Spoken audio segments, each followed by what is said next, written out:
phrase into a weapon or a drug. You can be the outcast. Hi, I'm Nicole. I'm 32 years old and I have multiple sclerosis, or MS. If you were to meet me, however, you would probably never know it. Most people would say I'm a very energetic, active, optimistic individual.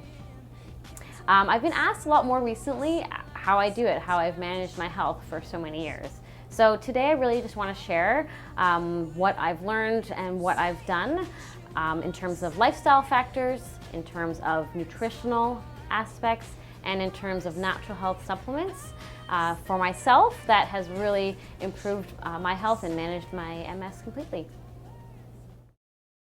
About 14 years ago, I started my education and career in business, and I worked in that field for many years, but on the side I studied nutrition and fitness. So today I've actually worked full-time in the nutrition and fitness field. I own a nutrition house store in Brantford, Ontario, and I'm a nutrition wellness specialist and personal trainer. So my story with MS. 11 years ago, while I was at university, I had a major attack. I basically lost functionality of the right side of my body. I couldn't use my right arm, my right leg, my face was drooping. It was obviously very scary at that age, and it was actually diagnosed at the time as a stroke because I only had one lesion in my brain at that time. The doctors couldn't explain why someone of my age, I was 21 at the time, with no common risk factors, why I would have had a stroke, and they couldn't confirm whether or not I would physically recover completely.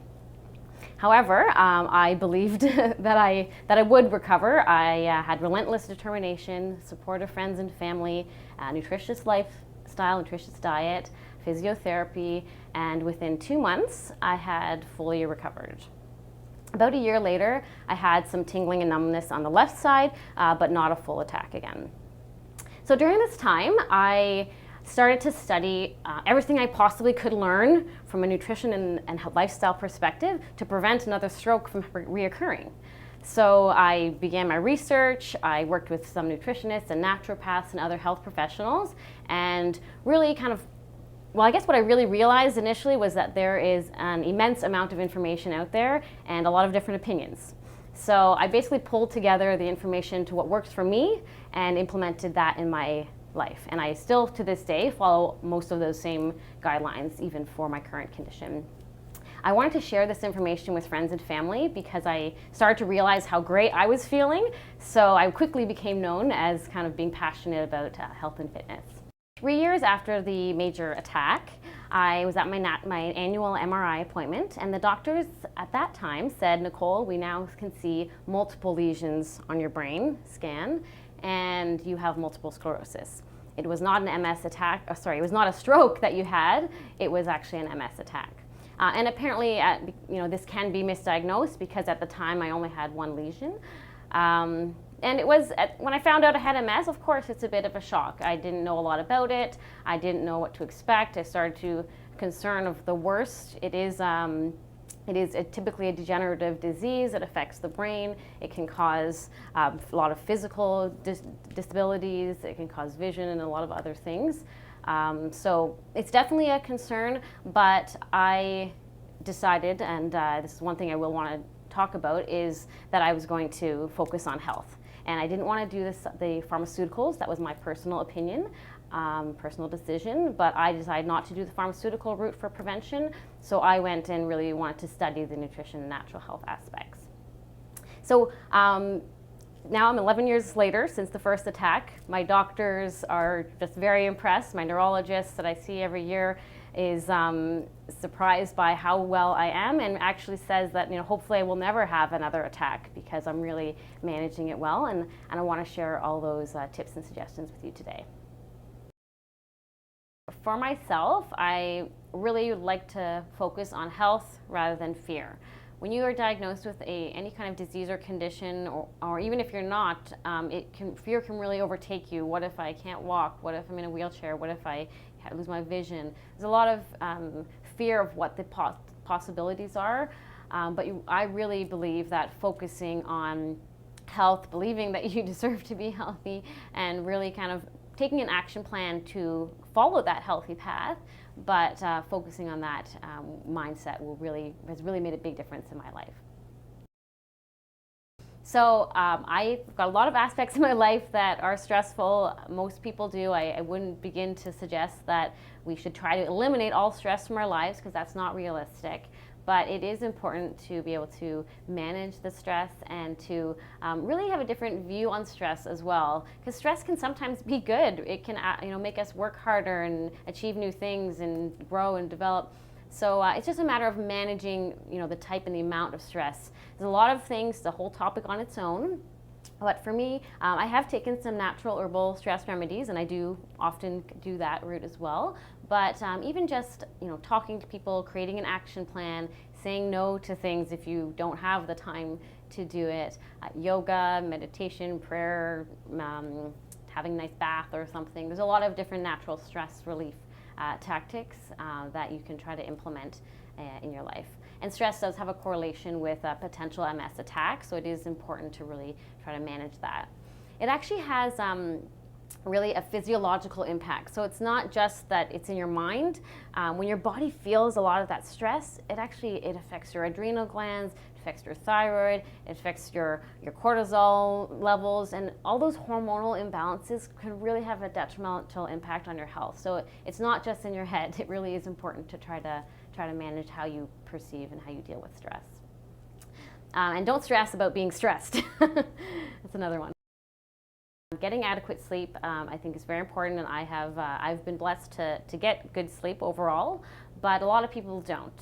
So it is important to try to implement some natural options. So you can take some natural herbal remedies. You can just make sure you're not looking at light too late at night, because it affects your natural melatonin. There's a lot of different things that you can do, but it is important to allow that time overnight for your body to recover, regenerate, and that will allow you, and it allows me, to handle the stress and the mindset and those other aspects.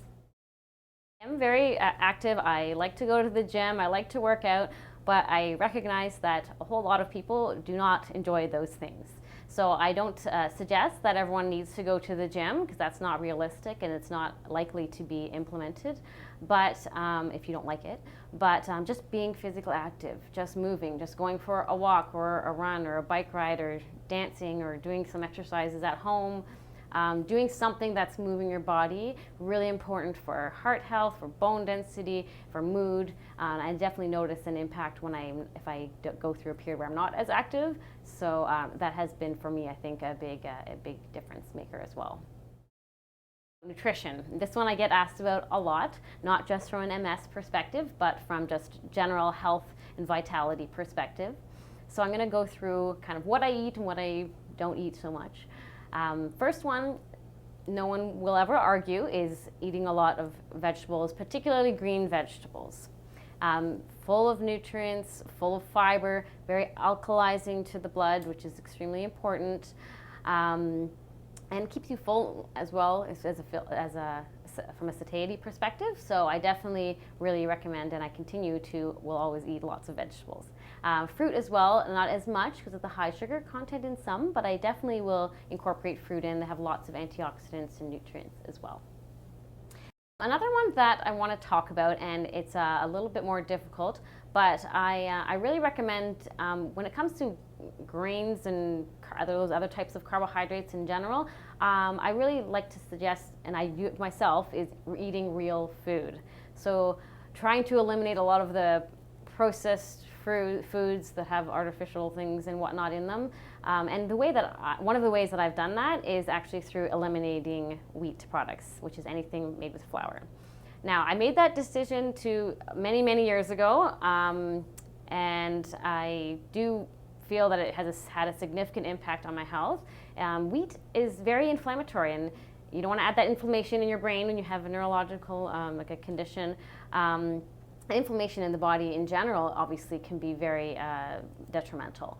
So I do recommend avoiding wheat. It also has gluten in it. The protein in wheat is gluten, which has had some connection with neurological conditions. I know it's not realistic for everyone to just go tomorrow and eliminate wheat, so it's got to be a personal decision. For me, that's what I've done, and it has definitely helped. Also, by eliminating wheat, like I said, you would eliminate a lot of those artificial flavors, colors, preservatives, additives, trans fats, all those things that just have no place in our body. They're commonly in those wheat products, so you do get to kind of hit two birds with one stone by eliminating that. Another one is having adequate protein. So I definitely think it's extremely important. Your body needs those essential amino acids in protein. Your body doesn't make them. You need to consume them through your diet. And I am physically active, so I may require a little bit more amino acids for muscle recovery. But protein and those amino acids are so important for tissue repair and a lot of bodily functions. So I definitely recommend, for me, I do eat chicken and fish and eggs. I'll have some organic yogurt, not a lot of dairy products. And then I do have protein powder as well, a nice, clean, natural protein powder, which I'll throw in. I try to recommend having, and I try to, for myself, have protein basically at every meal and snack. It also keeps you full longer, so it's really helpful. Fat. So the topic of having fat in your diet, there has been over the years some big concern about eating fat. Your brain is 80% fat. So I have a condition that affects my brain. It's very important to me to get enough good, healthy fats in to feed the brain. So I do eat quite a large amount of fat per se, but I focus on natural, healthy fats. So avocados, nuts and seeds, olive oil, coconut oil. I do have high potency fish oil. All of these things I've done for many, many years. And I definitely feel that it's been very important to not only feeding the brain, but a lot of other bodily functions and reducing inflammation and all sorts of health benefits to having those healthy fats. The last one I want to mention is water from a nutritional perspective. I can't even describe, it's so important to have water. Our bodies are made up of such a high percentage of water.